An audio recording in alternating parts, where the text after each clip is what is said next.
Hello, welcome back to your next stop. This is Juliette Hahn. In this episode, I interview Hilary Truong.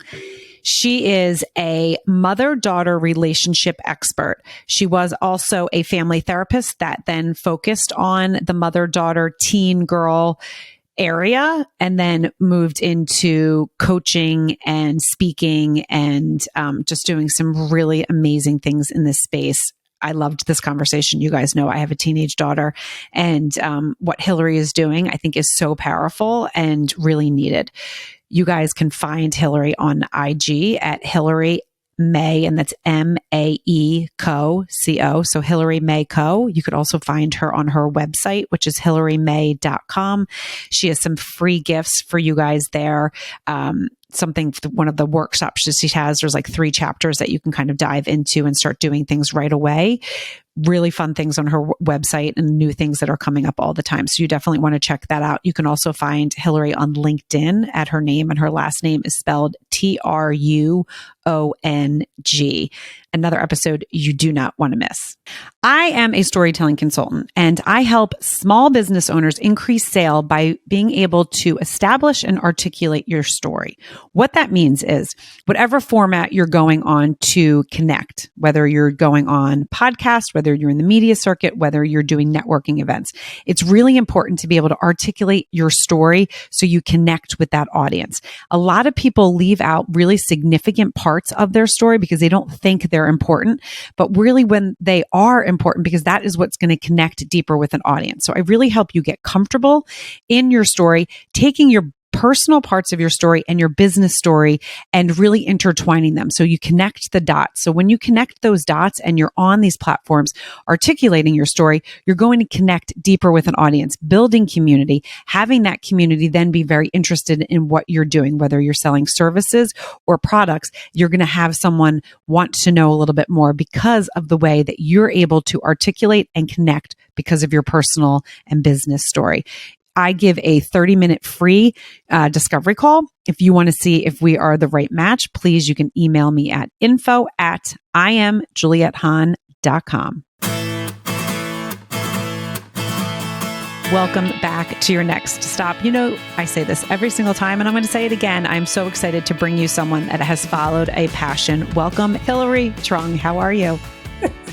Hi, I'm great, Juliette. Thank you for having me. So Hilary is a mother-daughter relationship expert. You can find her on really all the socials at Hilary May Co. On Instagram, hillarymay.com.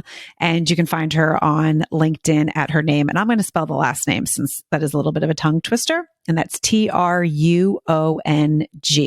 So Hilary, again, welcome to your next stop. And you know that I am excited about this because I have a daughter and we all can need a little help, especially when they're teens, you know, just to kind of learn a little bit about this. But we're going to start with you giving us a little background of where you kind of grew up, and then we'll get into the rest of the story. Yeah, sure. So I grew up in New Jersey, in a tiny little farm town. I am a middle sister.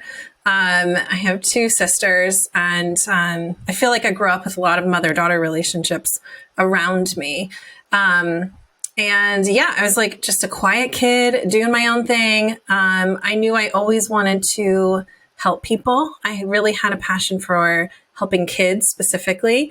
And I either was going to be a teacher or a writer. And I ended up being a school counselor. So there we go. Right. Because you did. I mean, you were in your profession, you were a therapist for teen girls before you started your speaking and coaching career. And so can you take us through that a little bit, you know, where you kind of studied and what that looked like? Yeah, sure. So I started out as a school counselor and lost my job and decided, you know what, the dream of opening a private practice when I retire is happening now at 25. So I opened a private practice and I started working with kids and families. And I did that for a long time. I did that for 12 years. And I decided I love working with teen girls. I love supporting them. I felt like I understood them. I could connect with them well. And so I focused my practice entirely on teen girls. And it was there that I saw that breakdown with their mothers over and over. almost every girl, didn't want her mom in the room with her, didn't want her to be part of the conversation. And that was really my approach as a family therapist, was to involve the parents, transfer my skills to them. So from there, I started reading everything I could get my hands on about the mother-daughter relationship, because therapists don't learn that in school. I never, and even my women's psychology class did not talk about the mother-daughter relationship. And so I had to learn that on my own. And in one of the books that I read, it's called The Mother-Daughter Puzzle, I found my mentor, Rashka Hasseldine. And she has founded mother-daughter attachment theory, which really just helped everything fall into place and helped me understand the dynamics of what happens between mothers and daughters. And then I took that and combined it with my knowledge about teen girls and what they need from their moms.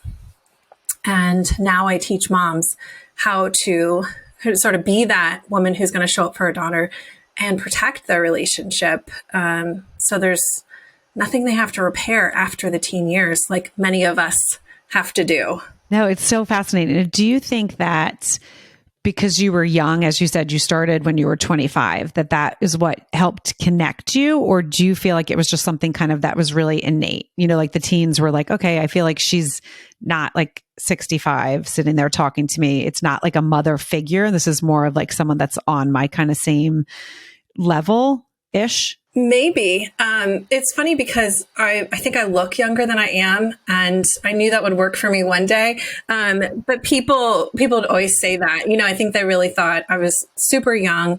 And so maybe, I don't know, young at heart, I could connect with them well. But I also really struggled as a teen girl, like many of us do. And I just had the empathy for them that was needed to hear their stories and not dismiss it, and help them understand that the way they feel is important.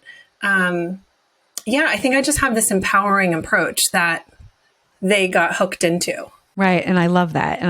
And do you feel like there was ever times early on, also because you were so young, that the parents weren't as opened and they kind of pushed back a little bit, and you were connecting with the girls, which made that, bond a little bit stronger? Yeah. I mean, definitely parents would, dismiss some of the things I would say, or ask me directly, are you a parent?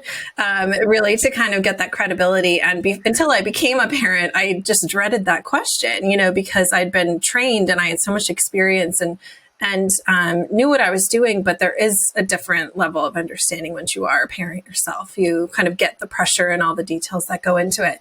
I don't know if the parents ever felt threatened or disconnected because I connected with their daughter so well. I'm not sure. But there is a theme with parents of teens that it's hard to trust your teenager, right? And you don't know what you don't know. And so I sometimes would get lumped in there. What do you know about my teenager that you're not telling me? Because there's also, so many boundaries of, what a therapist can share and what they can't. No, that's so interesting. And it's interesting. You came from the perspective of your struggles with your mom. And so even though you weren't a parent at the time, did you kind of pull from that and say, no, I'm not a parent now, but I know what I went through as a teen. So that's what I'm pulling from. Yes, absolutely.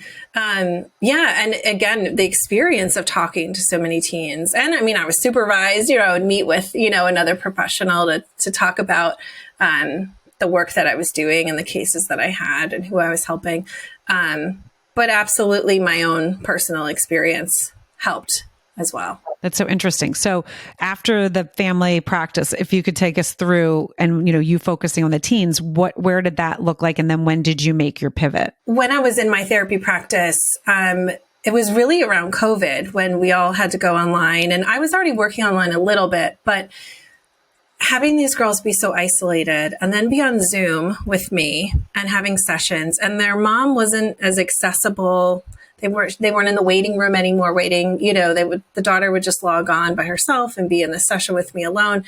It was very disconnected. And I knew I needed that support at home. I needed the mom to, know what we're doing and be involved in the sessions. And it was even harder to get them involved. So that's when I decided I really wanted to focus on mothers and daughters together, and building that relationship so that, and I say mothers because 95% of the time it was moms bringing daughters to sessions, right? So I reached out to the parents and said, this is going to be my focus now. Moms are going to be involved in sessions. We will have some separately, but this is how I'm supporting families now. And if you would like to join in that way, let's do it. If not, I referred them to someone else that I trusted. But by doing that, I really wanted the mom to be the one who was listening to their daughter. I didn't want it to be, them having this peace of mind, like I'm sending her to a therapist. She's saying everything she's supposed to be saying. She's getting the support she needs, so I can check that off the list. Like her mental health is taken care of for the week, right? But, I really wanted that mom to have the skills in her own home to be able to connect with her daughter, for her daughter to be able to share about her world, not just with me in 1 hour a week. Not to mention that I'm not there for their whole lives, right? All those moments, all those milestones to come, they needed to know how to communicate, how to work together through them, and learn about what's pulling them apart and what's bringing them back together.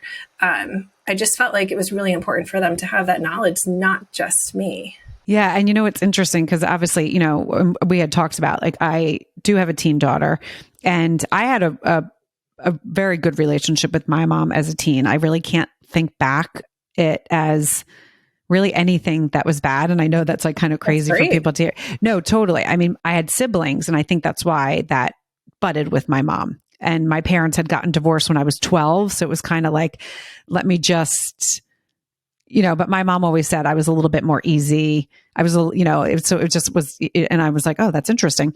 So having my own teen daughter, and me, obviously having a good relationship with my mom, and me being very confident in myself, it has been a very interesting journey to, know where to connect, because we are very different in a lot of ways, but then we're also similar in some ways, but probably more different than I was as a teen. She's very into reading. She's very introspective. I was more like a spaz, and and was like, rah, rah, rah, that, the girl that was always into things, playing around. And she definitely is a little bit more like, she likes her alone time. And I had to kind of really step back and be like, and always very headstrong, but like support that and be like, okay, just because she's, not the same as me, this is beautiful. And I don't want her to feel that we are different. I'm chatty. I like to, ask people questions. She's not as much as a people person. And I remember when she was little, going through that and being like, okay, this is interesting. And I remember there was one time I said to her, like, you should just say like good morning to people sometimes. Like, I know she's not a morning person. That's the other thing. I'm like, up at 5 like this. I don't drink coffee. We're very different in very similar ways. And she was like, but I don't want to say good morning to someone because I don't want to get into a conversation. And I'm like, well, honey, that's kind of rude. She's like, but why is it rude? I don't want to. And I'm like, you know what? I get it. If someone does say good morning to you, I do hope that you acknowledge them because that's rude.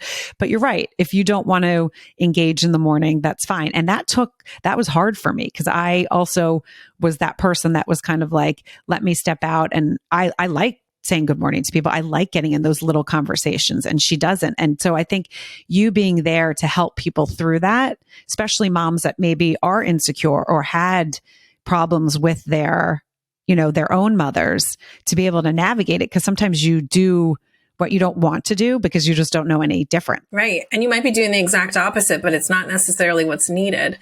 That happens a lot with parents. It is more difficult when your daughter's not like you, because I think when we have daughters, we think in some ways she's going to be an extension of us. Like the things that we love, she's going to love too. Right. So, growing up, my mom, we would have tea parties and we would go to plays, and, we had a lot of the same interests: shopping, decorating, all these things. Right. So it made it really easy. And as my daughter has grown, she's happened to like a lot of the same things I like. And I'm so appreciative of that. And we really love it. And it's just special for us. But I also am always holding with me at one day this might change, right? She might not like this anymore. Her passion might become something I know nothing about and have zero interest in, but I am going to love it and support it because it's important to her, right? I say this a lot to moms. It's not about us, right? We are raising this woman, and a young woman in the world, and we need her to know, like, and trust herself. And that is the goal, right? Is she becomes her own woman, and she's confident and she follows her heart. And so that's not going to happen if I'm forcing on her the way that she needs to wear her hair, or the clothes that she's wearing, or which classes she takes, or which sports she plays. That's not her being true to her. So that part is so important. And I love what you said too about the greeting in the morning. It's something I actually talk with moms about a lot. They bring this up when the behavior, the expectations are different than their own. And I love that you were able to listen to her and think, you know what, you're right. Like, I see how that's hard for you. I see that that's not something you enjoy. So why is that rude, right? Her intent is not to be rude. She's not being dismissive of other people or saying, I don't care about you. You're not important enough for me to greet in the morning. She's saying, I just don't like it. It doesn't feel comfortable for me. I want it to be quiet, right? And so I love that you respected that, and you didn't sort of demand that she meets your need to be polite. But that's what it is. It was more on me. I didn't want her to seem rude, because I also know that and there's times where I'm like, it could be a harder journey, but just because she's not a people pleaser, that's her journey and that's not mine. But it is something that is tough. And I love what you said about, an extension of yourself, because that's what I always kind of assumed. And I think I shared this with you, and it's kind of, it's very ironic, and we chuckle about it, but I'm dyslexic and her favorite thing to do is read. And I was like, oh, thank you, God. I mean, really? But I have said to her, like, and she likes fantasy books, like everything that I don't like there's nothing about it I'm not interested. However, I just naturally, innately was like, I need that. This is my only daughter. I need to step up. Right. And I think that's where God is like, yeah, I'm going to push you, right? I'm going to push you out of your comfort zone. This is not about her. This is about you. So I was like, can you send me some books that I can listen to? And then you and I can have a conversation about it. And so she did. And it was actually very cool.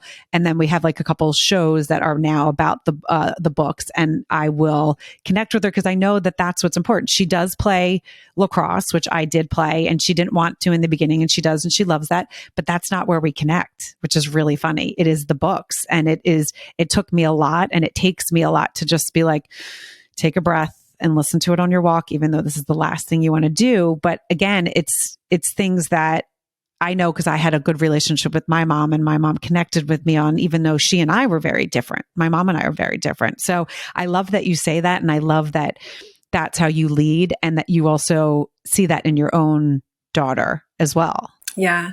And so how interesting that you knew how to do that with your daughter because your mom did it for you, right? You knew that this is something we do. We bend and we reach them where they are, which is a huge message, is that we accept our daughter where she is, and we meet her there. And there is, I think, even if we don't love the topic or the interest that they have, when we see it through their eyes, it becomes so fun, right? When we're just like, wow, this really fills you up. And I want a part of that because I love to see you happy and fulfilled. And that's what it is. And even my husband has there's some movies and stuff, and he has done it innately on his way, because we have two boys that he really connects with on many different things. And it's interesting. I think, sometimes she's the only girl, and different than her mom. She's 5'2", she's light hair. We even look different. So it's there's so many things that it's just, again, yes, I think I did learn that from my mom, but I also think innately I am a person, right? I want to connect. I want to, feel where you are. I want to know about you. And that is difficult as, teen. I do ask her too many questions, which drives her insane. And I try so hard not to, but this is my job. My job is asking questions. And so there's so many times where I'm like, okay, I won't say anything, but it's difficult. So when you have a client that comes to you, that is really, really, down, everything about them is down, do you have to like really work from like the bottom up, or do you work from the top down? Did I say that? You know what I mean, right? Yes. So I'm not practicing therapy anymore. So I feel like my clients aren't necessarily in that place. A lot of times they are moms who are really successful in some areas, whether it's like career or with other children, or other relationships. And there's this pain in the relationship with their daughter, and they either need to heal it, or they want to protect it, or feel more confident in their connection. And so my focus is the mother-daughter relationship. And so, that's all we talk about. No, so I should have rephrased that. So like when you were working, is that like, is that where you had to like kind of really go all the way down to like the bits, like, where the relationship broke down? Or were you the type of person that kind of worked from the top, like how you do now when you were practicing? Okay. Yeah. No, and right now still, I do dig into the past for sure. Like what happened. Right. And so not only with their relationship, but the relationships that came before, like we're talking about the mom's relationship with her mom's relationship with her mom. Right. And we're looking at the patterns in the family, because they really do help us tell the story of what happened and what we repeated, what we need to change. And then, of course, each person's own feelings about, where they're hurt and what we need to focus on and heal. I love that. And so, I'm going to ask you more questions, but I would also love, because I know that there's so many moms that listen to this podcast that I'm sure like, okay. And I know we said where they can find you, but do you also, I know you have some really fun things on your website that they can kind of just go to right away. If you want to talk a little bit about that. Yeah. So I do work with mothers and daughters privately and coach them typically about 3 months at a time. And I kind of dive in with them and pull everything apart, put it back together. And then I also have a course, like a self-study course for moms, where they can learn and just get inside my brain about the dynamics in the relationship, how they can connect with their daughter, how they can see their relationship in a different way and show up as a grounded, confident mom. And then for moms and daughters who are doing well and just really want to protect their relationship and have fun and celebrate that bond, I travel with them. And we go away for a few days and have fun and celebrate their bond and really get them to connect on a different level. I love that. And so, and that's again, that your website is Hilary May, and that's MAE.com. So you guys can go there and find all that.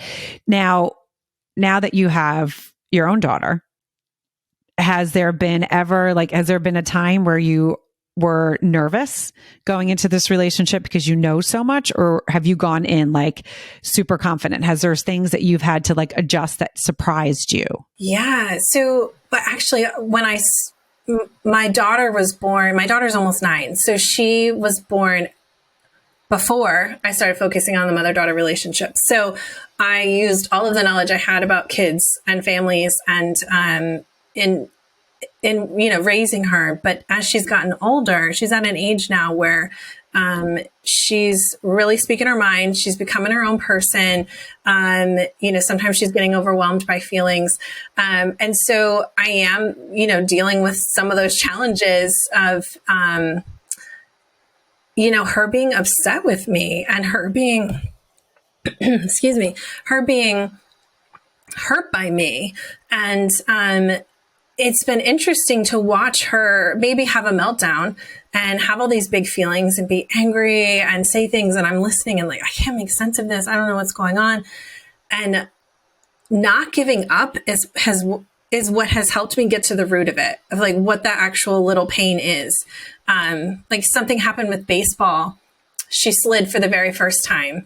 And she slid into home plate and scored a run. And I couldn't see her because the fence was just like blocking her on the ground. Right.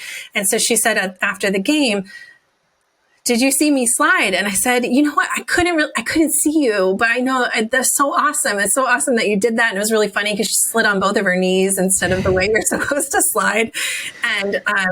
And later she was really rude to me and angry. And finally she broke down and said, "You weren't watching. You didn't see me slide." That she was really hurt that I missed that. And And I had shared with her, but I was watching, I just couldn't see that piece. Right. And so we were able to break it down and have her understand I wasn't looking at my phone. I wasn't talking to somebody else. I was watching you do that. I just couldn't see it. My view was blocked. And so really like not giving up and knowing that there's something underneath that behavior and that reaction that I need to understand so I can help repair it and we can move on, right? When our daughters don't explain that to us or get the opportunity to explain that to us, they have these hurts that just pile up and maybe they seem small, but as they go along, the more they pile up, the more they have to hold against you.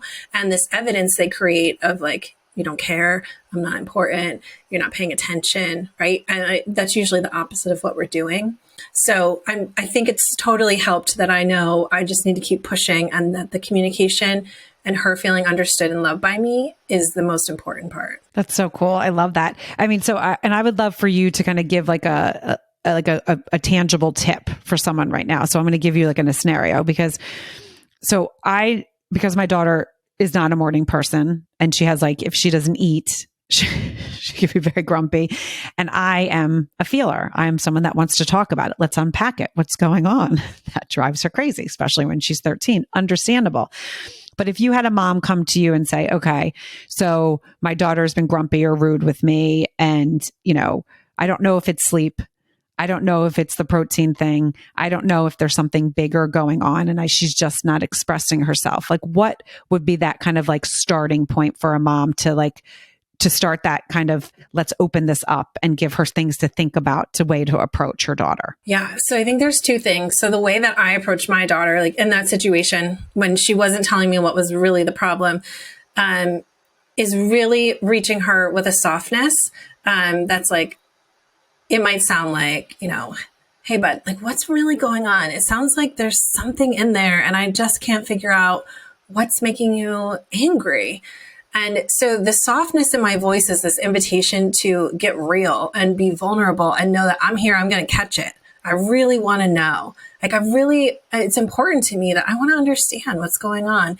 And so even if you don't get an answer at that very moment, she's going to know and she's going to feel that authenticity of, you're really curious and she could come back to you and tell you later or know that, and you can say that too. Even if you don't want to tell me now, just know that you can come to me at any time and I want to hear it.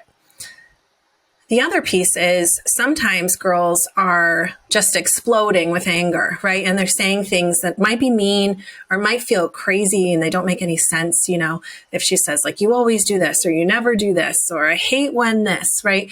And sometimes we dismiss those things like, that's not even true. That's not even happening. That's not what I do. But what I want you to do is really listen to those words. What is she saying? Because there's evidence there of how she feels, right? She's saying, you never listen to me. Well, it doesn't mean you don't ever listen to her, but it means she doesn't feel heard. What isn't she feeling heard on? Right. And I've said that a few times, that really is at the heart of the mother-daughter relationship is, in order for daughters to feel loved, they want to feel heard and understood.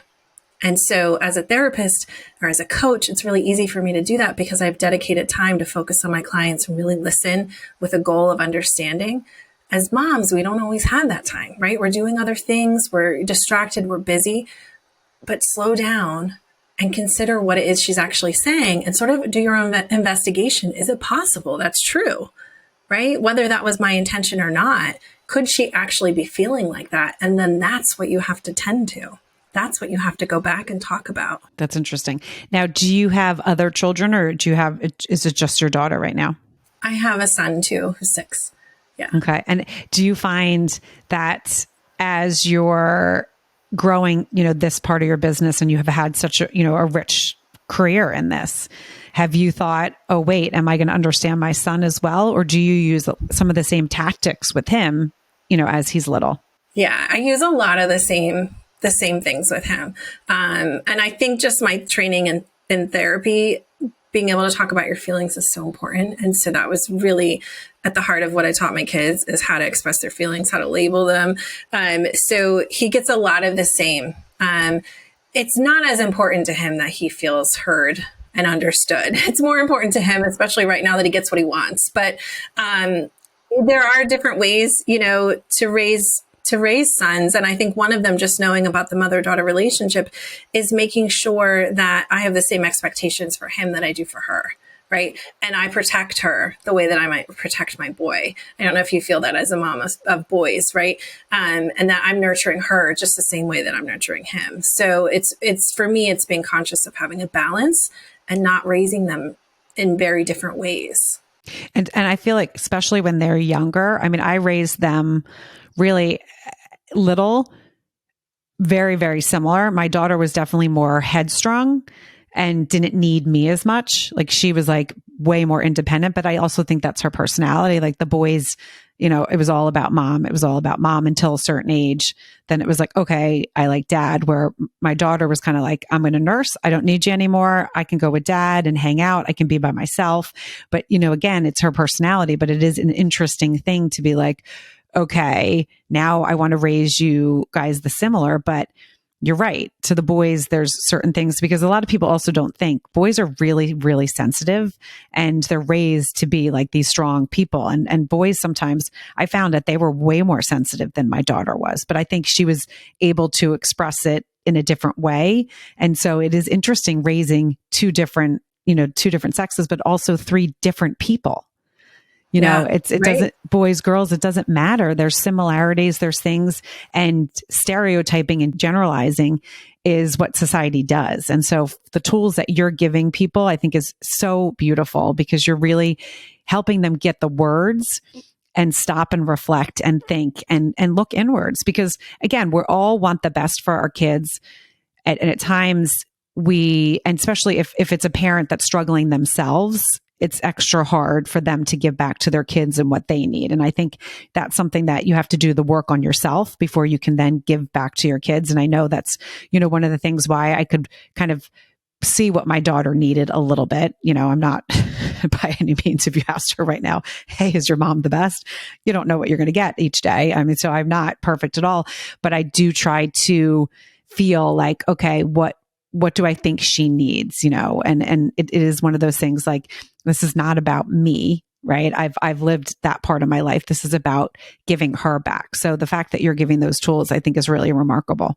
Yeah, thank you. And to your point, much of the work with moms is having them learn about their own needs, how to ask for what they need, how to know what they need, how to stop doing for everybody and everything, how to have boundaries and say no. It's always part of the work in balancing that, so they can show up for their daughters and they can show them that this is a healthy way to move through life, where we put ourselves first. Yeah. Well, Hilary, thank you so much. And again, if you want to shout out anything that you have coming up that you want to share with the audience. Actually, on my website, there's also, there's a freebie of 3 lessons from my course, Hold On to Your Daughter, that your audience can find and take advantage of and apply those tips right away in the relationship. That's wonderful. Well, thank you again for joining Your Next Stop. I really, really appreciate it and love what you're doing. I know we're going to be connected just because of the, where life is, but I really appreciate you coming on and joining your story. Thank you. Thanks so much for having me. Yes. And you guys, you could have listened to this and say, this is great, but I'm not a mom. I don't have a daughter, or I don't know, but there's someone in your life that is a mom, that is a daughter, that needs to hear this. So send it to as many people as you can. Think about the first 5 people that come to your mind. It could be your own mother. It could be a sister. It could be an aunt. It could be an uncle that his wife needs it. Someone needs to hear this story because they need the tools, because they need to repair something, or they need to get ahead of it because they're a little bit behind in the relationship with their own daughter. So like, rate, and review. And don't forget to check out Hilary on all the socials and at her website. And again, thank you so much, Hilary, for joining Your Next Stop. Thank you. I hope you liked this episode of Your Next Stop. Please subscribe to my channel, share with your friends, and join in each week.